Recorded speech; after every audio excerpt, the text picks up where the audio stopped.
नस दब जाए तो ये 8 घरेलू टोटके आजमाएं।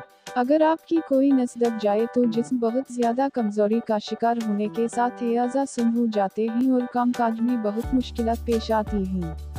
दोस्तों, अक्सर केसों में ऐसा होता है कि दबी हुई नस कुछ दिनों या हफ्तों खुद ब खुद ठीक हो जाती है, लेकिन अगर ऐसा न हो तो मामला पेचीदा हो जाता है और नौबत सर्जरी तक पहुंच जाती है।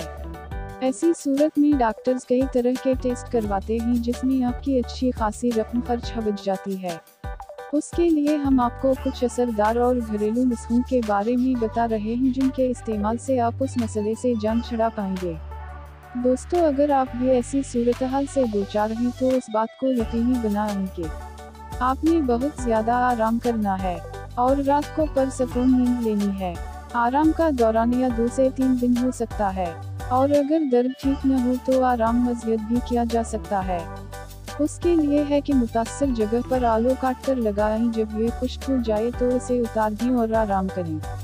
दोस्तों, अगर आप चाहें तो उस मुश्किल से निजात के लिए सर्द और गर्म पट्टियां लगा सकते हैं। एक पट्टी को गर्म पानी में डालकर मुतासरा जगह पर 15 मिनट तक रखें और फिर 15 मिनट इंतजार के बाद ठंडी पट्टी या बर्फ से टकोर करें। ये अमल दिन में 2 बार किया जा सकता है।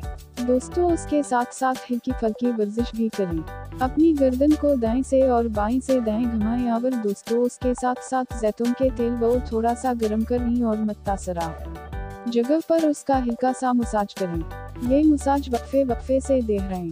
उसके साथ शहद और दालचीनी को बराबर मकदार में मिलाकर एक मरहम बना लें और इसे दर्द वाली जगह पर लगाएं। दोस्तों, ये दोनों चीजें सूजश में तेजी से आराम देती हैं।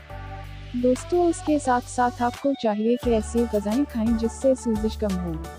अपने खानों में लहसुन और अदरक और हल्दी की मकदार को बढ़ा दें। ये सूजश में कमी करती हैं और दिन में 1 या 2 बार अदरक वाली चाय पीं। ये आपकी तकलीफों को कम करने में काफ़ी मददगार साबित होगी। दोस्तों, अच्छी सेहत हर किसी की ही चाहत होती है, तो आज जो भी बातें हमने आपको बताई हैं, उन बातों पर अमल करके आप अच्छी सेहत बरकरार रख सकते हैं और इसी के साथ साथ आप एक भरपूर जिंदगी भी जी सकते हैं।